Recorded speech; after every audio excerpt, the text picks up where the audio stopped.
میرے دوستو، میرے آقا علیہ السلام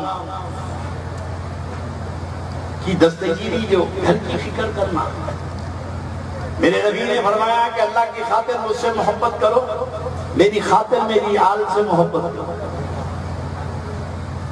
بغیر نبی کے اللہ کی محبت کا دعویٰ کھوکھلا ہے، اب بغیر آل رسول سے محبت کے نبی کی محبت کا دعویٰ کھوکھلا ہے۔ اللہ تک پہنچنا ہو تو نبی کے ذریعے، اور نبی تک پہنچنا ہو تو آل نبی کے ذریعے۔ اللہ کے رسول علیہ السلام نے کنڈیشن لگائی۔ تو میرے دوستو، میرے آقا علیہ السلام کی زندگی کا مطالعہ کیجئے، تاریخ اسلام کا، تو حضرت ابو طالب کا جو ایثار ہے، ان کی جو قربانی ہے، اس قربانی کا صلہ اس امت نے بہت غلط دیا۔ اولاد کو قربان کرنے کا جذبہ یہ ملا کس سے؟ ابن اسحاق کی روایت مغازی کی، شعبہ ابی طالب میں میرے نبی قید ہے، ابو طالب ساتھ ہے، ابو طالب ساتھ ہے۔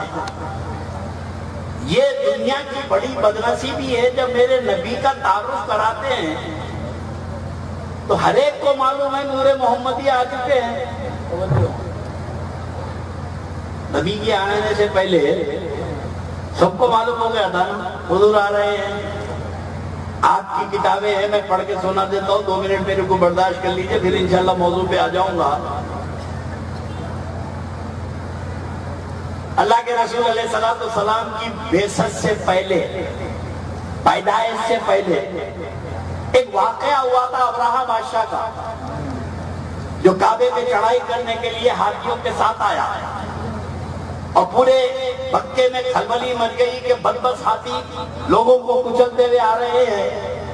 تو لوگوں نے آ کے حضرت عبد المطلب حضور کے دادا سے کہا کہ سرکار، یہ مخلوق کو ہاتھی کچلتے ہوئے آ رہے ہیں، اگر یہی سلسلہ رہا تو مکے کی آبادی ختم ہو جائے گی۔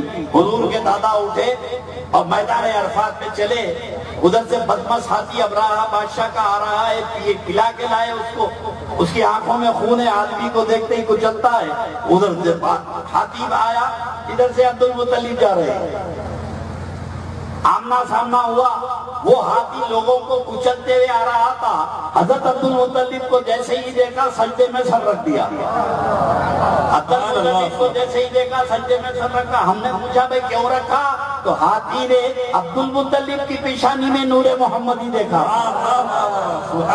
توجہ، عبد المطلب کی پیشانی میں کس نے نور دیکھا؟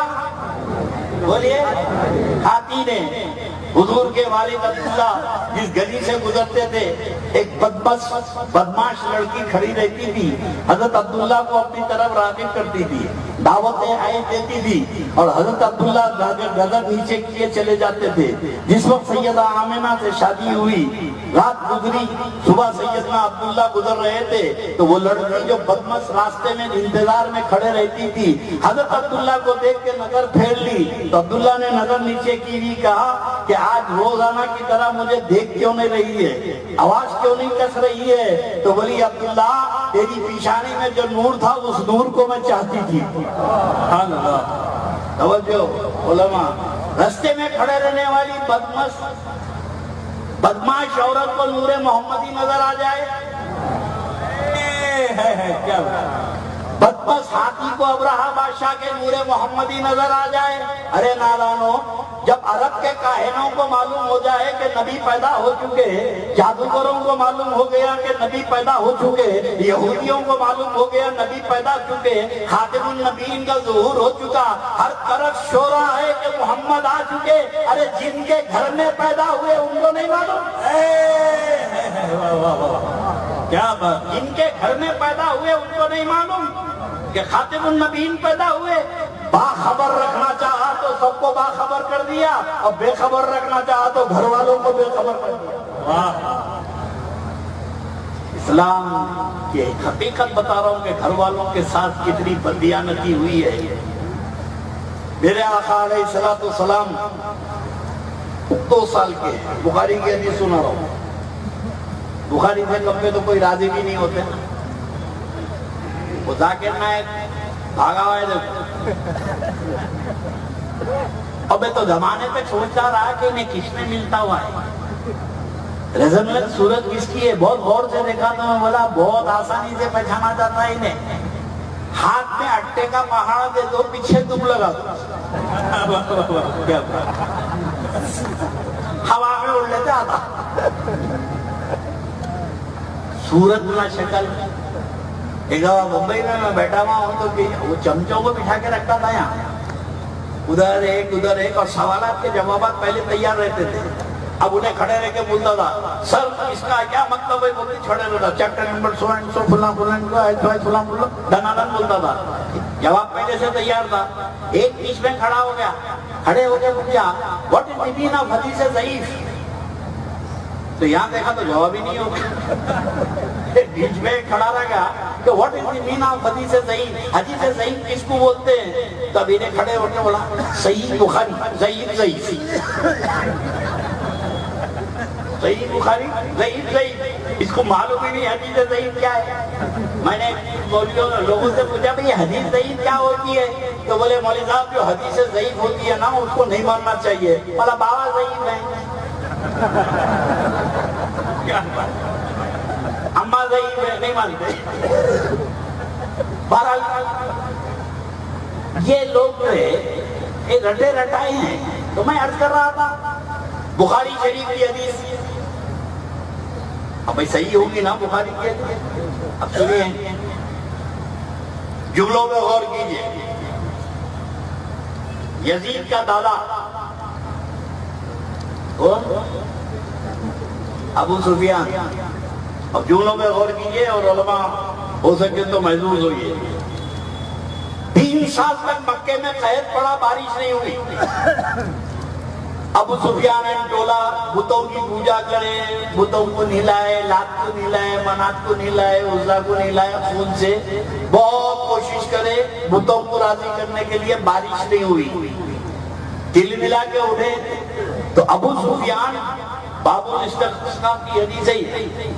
ابو سفیان بڑے تنطراق انداز میں بڑے غصے سے حضرت ابو طالب کے پاس آیا اور ابو طالب سے کہتا ہے کہ اے ابو طالب بڑے صلہ رحمی کی بات کرتے ہو، مخلوق خدا پہ رحم کھانے کی بات کرتے ہو. دیکھتے نہیں ہو کہ ساری مخلوق مر رہی ہے، سارے لوگ ہلاک ہو رہے ہیں، جانور ہلاک ہو رہے ہیں. اے ابو طالب اٹھو، اپنے رب سے کہہ کے بارش کرا لو. حالت کفر میں ابو سفیان حالت شرک میں کہتا ہے کہ ابو طالب اپنے رب سے کہہ کے بارش کرا دو. تو ابو سفیان بھی جانتا تھا کہ جو لات و منات کے ماننے والے ہیں ہم لوگ، یہ ابو طالب کے رب نہیں ہو سکتے. ابو طالب کا رب تو وہی ہے جو محمد رسول اللہ کا رب ہے. حدیث کو آپ بیان کرتے ہیں، میں تو آپ ہی کے حصے بیان کرو. اب توجہ، اس وقت میرے نبی کی 2 روایتیں، 2 سال کی عمر ہے، 3 سال کی عمر ہے. کتنی؟ 2 سال یا 3 سال کی عمر شریف ہے میرے رسول کی. ابو سفیان نے کہا کہ اپنے رب سے کہہ کے بارش کرا دو. تو گھر بھرا ہوا ہے، حضرت حمزہ موجود ہے، حضرت عباس موجود ہے، پورا خاندان رسول بھرا ہوا ہے. ابو طالب اٹھے، میرے نبی کو گود میں لے لیے، میرے رسول کو گود میں لے لیے اور گود میں لے کر کعبے میں داخل ہوئے اور ہمارے تمہارے نبی کی پیٹھ کو کعبے سے لگائے اور کعبے سے لگا کے صرف اتنا بولے کہ اے اللہ میں اس چہرے کا واسطہ دیتا ہوں بارش نازل فرما دے، میں اس چہرے کا واسطہ دیتا ہوں بارش نازل فرما دے. ابھی میرے نبی کی پشت اندر کعبے کی پیٹھ سے لگی ہوئی ہے. ایسی موسلا دار بارش ہوئی کہ لوگ گھروں تک جا نہیں سکے اور گھر تو نکل نہیں سکے. نعرہ تکبیر، نعرہ رسالہ، زندہ باد. میں پوچھنا چاہتا ہوں کہ ابو طالب جو میرے نبی کو اٹھائے بھتیجا سمجھ کے اٹھائے، بھتیجا سمجھ کے اٹھائے؟ میں خاتم النبیین سمجھ کے اٹھا. یہ تو ان کے گود میں پلے تھے. میرے رسول کی 8 یا 10 سال کی عمر شریف ہے. توجہ، ابو طالب کے ساتھ میرے آقا ملک شام تجارت کے لیے جا رہے ہیں. منظر دیکھیے، تپتی دھوپ ہے، سخت ترین شدید ترین گرمی ہے، دھوپ ہے. ایک پادری ملک شام کے قریب، شہر کے قریب گرجا گھر میں گرجے پہ گردی میں بیٹھا ہوا تھا. ایک قافلے کو آتا دیکھا، حدیث شریف سنا رہا ہوں، قافلے کو آتا دیکھا. اس نے یہ دیکھا کہ پورا قافلہ تو چل رہا ہے مگر ایک اونٹ کے اوپر بادل چل رہا ہے ساتھ ساتھ. ایک اونٹ ہے جس میں بادل ساتھ ساتھ چل رہا ہے. جب اونٹ قریب آیا تو وہ پادری نے دیکھا کہ ایک بوڑھا اور ایک بچہ اونٹ پر بیٹھے ہیں اور پورا راستہ بادل اس کے بچے کے اوپر اونٹ پر چلتا رہا. اور وہ اونٹ کا مسافر آیا. گرجا گھر کے سامنے ایک سوکھا جھاڑ تھا کھجور کا، جو اب گرا جب گرا، زمانے سے سوکھا پڑا ہوا تھا. وہ اونٹ وہاں اترا اور بچہ وہ کھیلتے ہوئے اس جھاڑ کے نیچے آیا جو سوکھا جھاڑ تھا. راہب یہ پادری دیکھ کے پریشان ہو گیا کہ جیسے یہ چھوٹا 8 سال کا بچہ جھاڑ کے نیچے بیٹھا تو جھاڑ ہرا بھرا ہو گیا اور بے موسم کے جھاڑ پہ پھل لگ گئے. یہ جو منظر دیکھا انہیں، اندر گیا، کتاب کھولا تو کتاب میں لکھا تھا کہ اس جھاڑ کے نیچے خاتم النبیین محمد رسول اللہ بیٹھیں گے. واہ واہ واہ سبحان اللہ. یہ دیکھ کے منظر، یہ حدیث سنا رہا ہوں میں. سوچتے رہا کہ بچے سے کیسے ملے. میں عیسائی ہوں. حضرت ابو طالب کے بعد دعوت بول بھی جایا کہ پورے قافلے کی دعوت چرچ کے اندر، گرجا گھر کے اندر ہے، آپ آئیں. ابو طالب نے دعوت قبول کر لی. دسترخوان بچھا، پورے قافلے والے بیٹھ گئے تو وہ راہب صورت دیکھ رہا ہے. ابو طالب صبح آ گئے. ابو طالب صبح آ گئے. حضرت ابو طالب نے رضی اللہ تعالیٰ عنہ نے کہا کہ ہاں صبح آ گئے. بولے ابو طالب کوئی رہ تو نہیں گیا؟ جب بار بار راہب نے کہا تو سرکار ابو طالب نے کہا کہ میرا بچہ، اس نے آنے سے انکار کیا، میرا بیٹا آنے سے انکار کیا. تو راہب بولا کہ ابو طالب وہ تمہارا بیٹا کیسے ہو سکتا ہے؟ کتاب میں تو لکھا ہے کہ وہ یتیم ہے. کتاب میں تو یہ لکھا ہے کہ وہ یتیم ہے، وہ تمہارا بیٹا کیسا ہو سکتا؟ تب ابو طالب نے کہا کہ میرے مرحوم بھائی کا بیٹا ہے جس کو میں اپنا بیٹا ہی سمجھتا ہوں. تب عیسائی فادر راہب نے کہا کہ ابو طالب بارات آ گئی، دولہا رہ گیا. ارے ہم تو دعوت اسی بچے کے لیے تمہاری کر رہے تھے، اسی کے صدقے میں تمہاری دعوت ہم کر رہے تھے. دولہے کو بلا لاؤ. گئے اور میرے آقا کو لے کر آئے. میرے نبی بیٹھے، کھانا ہوا. کھانے کے بعد راہب میرے رسول کو دیکھتا رہا. دیکھ کے سب لوگوں کو بھجایا. اب توجہ میرے جملوں پہ غیر کرو کہ ابو طالب سے کہنے لگا کہ ابو طالب یہ جانتے ہو کہ یہ بچہ کون ہے؟ جانتے ہو یہ بچہ کون ہے؟ تو میرے حضرت ابو طالب نے کہا تو بتا کون ہے؟ بولے کتاب میں یہ لکھا ہے کہ یہ خاتم النبیین محمد رسول اللہ ہے، یہ پیغمبر آخر الزماں ہے. اے ابو طالب یہودیوں کو معلوم ہو چکا ہے کہ یہ پیدا ہو چکے ہیں، ان کی تلاش میں یہود و نصارہ نکل چکے ہیں. اے ابو طالب یہ بچے کی حفاظت کرنا، یہ بچے کو کبھی اکیلے نہ چھوڑنا. تو ظاہر ہے کہ اچانک خبر یہودی عیسائی دے رہا ہے تو ابو طالب کو تو اچنبھے میں پڑ جانا چاہیے تھا کہ کیا بول رہا ہے. مسکرا کے سرکار ابو طالب نے کہا ارے نادان تو کتاب دیکھ کے بول رہا ہے، یہ تو میرے گود میں پیدا ہوا ہے. واہ واہ واہ واہ واہ سبحان اللہ. یہ اس لیے میں اس بچے کو کبھی الگ نہیں کرتا، ہمیشہ اپنے ساتھ رکھتا ہوں. باخبر کرے تو سب کو معلوم ہے اور بے خبر کرے تو گھر والوں کو نہیں معلوم ہے. میرے آقا کی تشریف آوری گھر والے جانتے تھے کہ محمد رسول اللہ آ چکے، خاتم النبیین کی ولادت ہو گئی ہے.